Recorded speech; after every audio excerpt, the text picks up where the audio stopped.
Hi everyone, in this video of Accelerated Chess Dragon, we're going to be doing a game analysis between Rameshbabu Praggnanandhaa and Viswanathan Anand. This was played in Kolkata, India in the 2018 Tata Steel India Blitz tournament, and this was the first encounter between the young Indian Prodigy and former world champion. So without further ado, let's see the game. Praggnanandhaa has the white pieces and he opens with e4. c5 by Anand, the Sicilian defense. Knight f3, d6, d4, c takes d4, knight takes d4, knight f6, knight c3, and now a6, the Najdorf variation. And now a3. This a3 move is mainly designed to stop the ideas of b5 and b4. And if you've played the Najdorf, you might understand why I say this is a problem. Because b5 and b4 can chase away the c3 knight, and then it could drop the e4 pawn, or after b5, b4, a5 can be played, and after a5, a4 is played, those pawns on the side where your king is castled, yeah, you definitely don't want that. So a3 preventing the b5, b4 idea, and now g6 by Anand, just preparing to fianchetto his bishop. Bishop e2 by Praggnanandhaa, defending the g4 square, and this is also very critical because if you play bishop e3 immediately, there's always the idea of knight g4, trying to chase the bishop around everywhere, and it usually could distract white's development and his castling. So bishop to e2, just preventing that, and now bishop to g7. So fianchettoing, getting ready to castle. Bishop e3, castles, queen d2, and now b5. So b5 is not going to really be played with the intention of playing b4, but rather for the intention of playing bishop b7, putting the bishop on this long diagonal. And here, Praggnanandhaa castles queenside, and now bishop b7, f3, reinforcing this e4 pawn as it was attacked twice. And after knight bd7, this is basically trying to put this knight on either c5 or e5, and the knight would be good on both squares. h4 by Praggnanandhaa, trying to continue his attack. And now knight to e5. The knight is better placed on e5 than c5. If the knight's on c5, then yes, it is a good knight, but this would allow perhaps h5, and you have a closed c-file. This knight is blocking the c-file for your rook to enter in, so it's better to keep the c-file open and play knight e5, which is what Anand did. He played knight e5, and now after the rook comes to c8, he has an eye towards the king on c1. Bishop h6 by Praggnanandhaa, just trying to exchange the bishops off, and here Anand actually takes on h6. Usually you will see black allow this to happen. You will see bishop takes g7 rather than bishop takes h6, and after that, then usually black will continue with his attack. But first Anand takes on h6, and now he plays rook c8, so now he's about to start his very devastating attack. And here Praggnanandhaa plays rather an inaccuracy. He could have played the move h5, and h5 definitely would have been a completely winning move. Because the idea is that you cannot take the h5 pawn. If you take it with the g pawn, then just knight f5, and if knight e8, then just rook takes h5.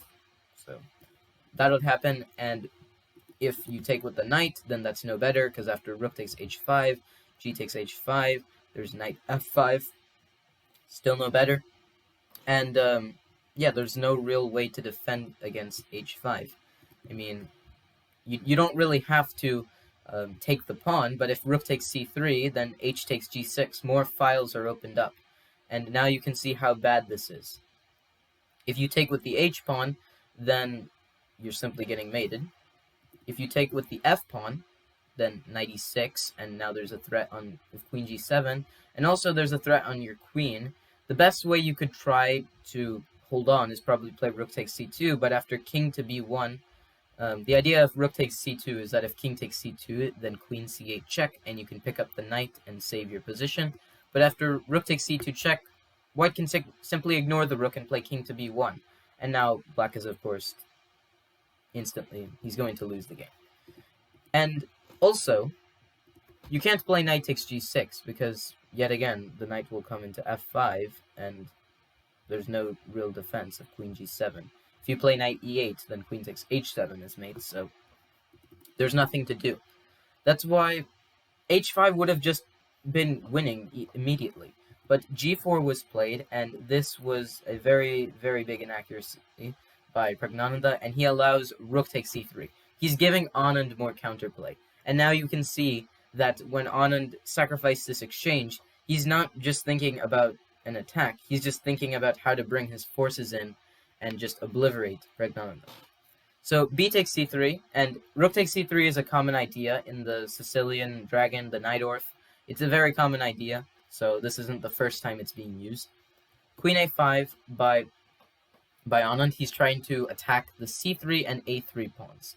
And here, Praggnanandhaa could have played a safe position where he plays king b2, and after something like rook c8, Praggnanandhaa could play queen e3, and he is better in this position, but he decides to go a bit more offensive. He plays knight f5, and this knight f5 move is of course threatening queen g7 mate, so this forces Anand to take it.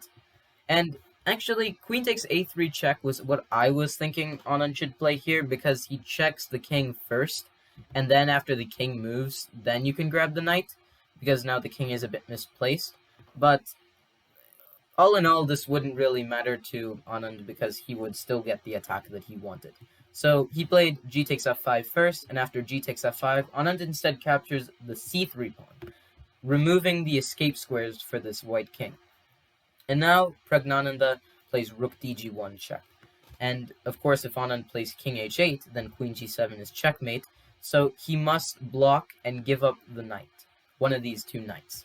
And he plays knight g6. The good thing about this knight g6 move is it's able to cover up the g file, because now it's going to be a lot more harder for Praggnanandhaa to attack, and if he even is able to attack, it's going to be way slower than an Anand's attack. You can see that Anand can just bring his rook into c8, and he's already done with his attack.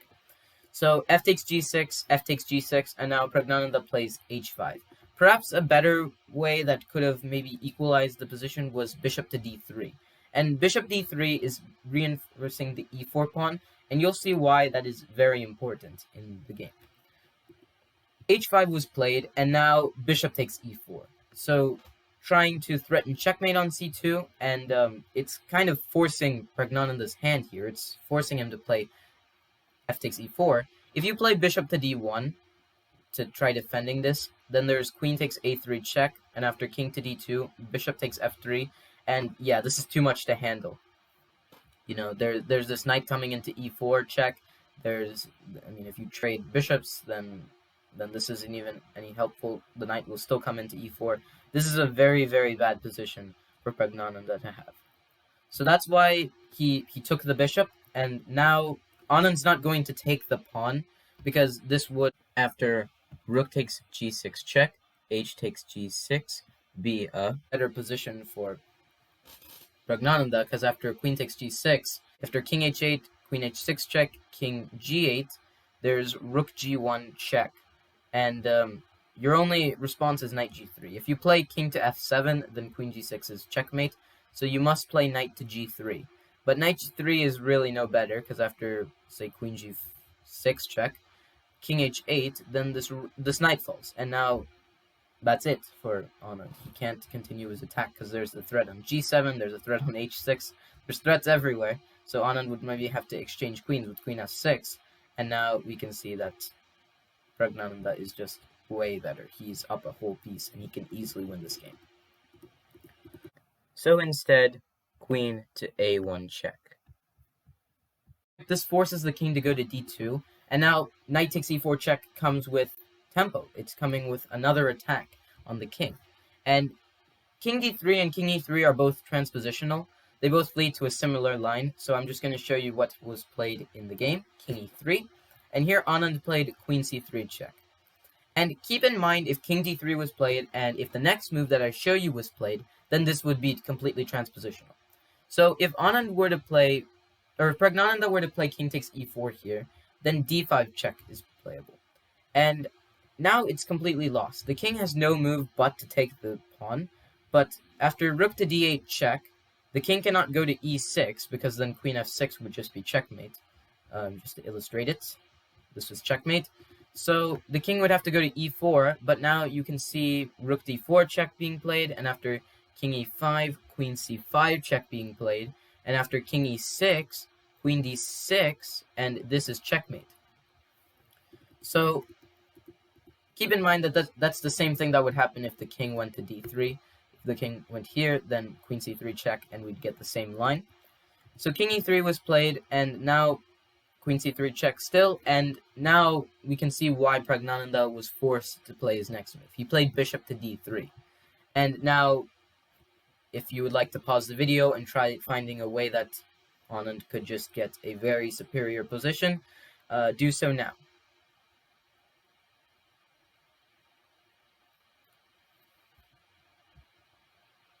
Okay, so the correct answer is queen to d2 check. And this is skewering the king to the queen on h6, and now Anand is completely winning. He's going to be up material, and that's basically it. King takes e4, queen takes h6, and Praggnanandhaa did play on for a few more moves. He played h takes g6. He's trying to maybe gain some counterplay. So king d5, and now h6, just closing up the h-file. g7, rook c8. We can see that there's a threat of queen e5 checkmate. King e6, d5, maybe trying to force, tempt the king back to the center where it would be very vulnerable. But rook g6, rook c6 check, king takes e7. And here Anand could have actually ended the game immediately with queen f7 check, and after king d8, rook c7, and then he would be completely winning, as after queen e7 or queen d7, there's no stopping this. I mean, if you play something like rook d6, then queen e7 is mate, and if you play something like rook e1, then queen d7 is mate, just to illustrate it. So queen f7 check could have easily won the game, but Anand decided to bring it on, like extend it for a few more moves by playing rook takes g6, bishop takes g6, and now he grabbed the g7 pawn. So if we assess the material, we can see that Anand has a queen for a bishop and a rook, but he also has two extra pawns, and that is his advantage. So bishop d3 was played, queen e5 check. Anand wants to keep the king around this area, so maybe it'll be easier for his king to maybe try mating Praggnanandhaa. So king d7, and after h5, just trying to push the pawn. Praggnanandhaa played rook g1 check, and this is trying to maybe trick Anand and make him blunder. But Anand doesn't fall for the tricks. He plays king f6. If you play king h6, then this would be a very big blunder. You just go from winning to losing like this, and then you would have to move the king since it discovered check. And now after rook takes e5, yeah, that's winning. So you need to be careful when this. So Anand plays king to f6, and now rook g6 check. King f7, rook h6. He's trying to get his rook behind the passed pawn, which is always something you want to do. And now a5, maybe trying to stir up some trouble on the queen side. King c6, and now b4, a takes b4, a takes b4. You could just slide this pawn past the b pawn, but then you would create some counter chances. You would let this b4 pawn maybe become some trouble, and that wouldn't be the best idea. So instead, just playing a takes b4, eliminating all possible counterplay options. And now king d7, king g7, rook e6, attacking the queen, queen d4, king e8, and this is threatening a perpetual with rook g6 check. And the idea is that if you go king h7, then the rook will go to g4 and win the queen. And if you go to h8, then the rook will come back to h6, and after the king comes back to g7, rook g6, and it will keep repeating. And so here, Anand just plays queen g4, defending against this in a very nice tactical idea. His idea is that if rook g6 check is played now, he can just grab the rook, and after bishop takes g6, king takes g6, he has two extra pawns, and he can easily win this game. So, not rook g6 check, but rather king e7 by Praggnanandhaa. And here, Anand does what anyone would do in this position. He pushes his passed pawn. And bishop e2 was played, trying to attack the queen. Queen g5 check, and king d6, h3, rook e7 check. King to f8, rook to e5, queen f6 check, king takes d5. And now Anand simply ends the game. He plays h2, and here Praggnanandhaa threw in the towel. There's nothing for him to do. if he plays something like rook to h5 to try guarding the pawn, this is the only thing he has, by the way, then Anand will simply play queen f7 check, and after king d4, say, then after queen takes h5, bishop takes h5, Anand will bring another queen into the game, and now it's queen versus just a bishop by itself, and Anand can easily win this game. So I hope you all enjoyed the video, and if you have any suggestions or feedback for me, please let me know in the comment section, and stay tuned for more chess.